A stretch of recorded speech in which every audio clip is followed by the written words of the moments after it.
Avec nous justement Tepoanoui Snow, merci d'être là ce soir en tant que président de la Fédération des APE des établissements publics. La situation est grave, 70 cas de Covid-19 avaient été diagnostiqués parmi les internes du lycée Diadème avant les vacances. Pour vous, le protocole sanitaire pour cette reprise est-il suffisamment efficace? Bonsoir Chiquita et bonsoir à tous les téléspectateurs de Polynésie la Première. Effectivement, la situation est grave, c'est le moins qu'on puisse dire. Le constat est le suivant, les chiffres du Covid sont alarmants. Dans les îles comme ici, on a franchi le seuil des 52 morts aujourd'hui. On a un virus qui circule, donc les établissements sont potentiellement des clusters importants où le virus peut davantage circuler.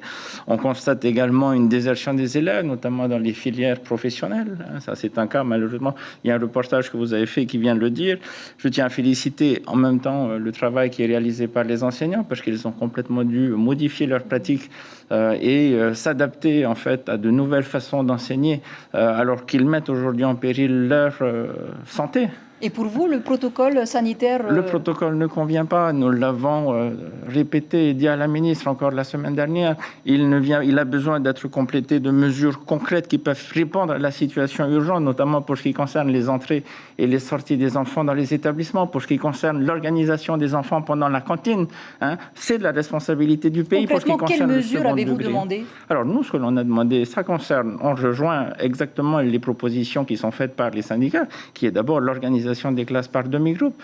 Pourquoi? Eh bien parce que ça permet la distanciation sociale, ça permet de réduire les effets de contamination potentiels dans les établissements. Nous avons demandé la mise en place d'une plateforme numérique. Pourquoi? Eh bien pour pouvoir organiser ce distanciel qui a besoin aujourd'hui d'être mis en place. Et enfin, nous avons demandé la réorganisation des livrets scolaires pour justement pallier aux inégalités sociales qui vont forcément apparaître.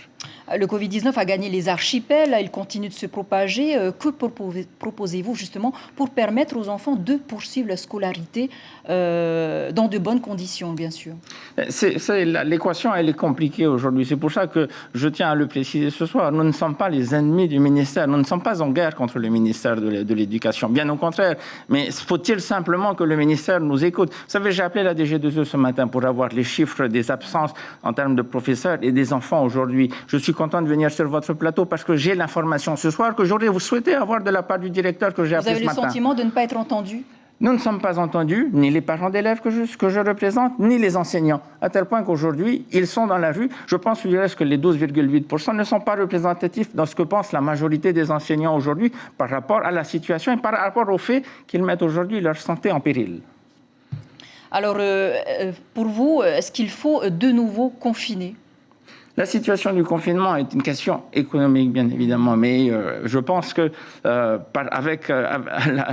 elle relève du gouvernement. Le confinement va venir forcément attaquer l'économie de notre pays et il ne s'agit pas demain que l'on détruise davantage d'emplois, parce que les emplois permettent aux familles de vivre. Pour autant, il faut réussir à trouver un juste milieu qui va à la fois permettre d'allier le travail de nos parents et la situation scolaire où nos enfants vont pouvoir continuer d'aller à l'école. Il ne s'agit pas pour nous que nos enfants n'aillent plus à l'école, bien au contraire. Mais le suivi pédagogique que l'on a demandé, qui soit mis en place de manière pilotée par la DG2E, aujourd'hui n'est toujours pas fait. Grâce aux enseignants, ce suivi pédagogique ou la continuité pédagogique, comme le disait l'enseignant tout à l'heure, eh bien, peut se faire parce qu'ils l'organisent à leur manière, alors que ça devrait être pour nous piloté par la DG2E. Merci beaucoup à Tepoanoui Snow d'avoir répondu Merci. à nos questions. On retiendra que vous êtes favorable à la division du nombre d'élèves par classe et que le confinement ne sera pas la solution, bien au contraire.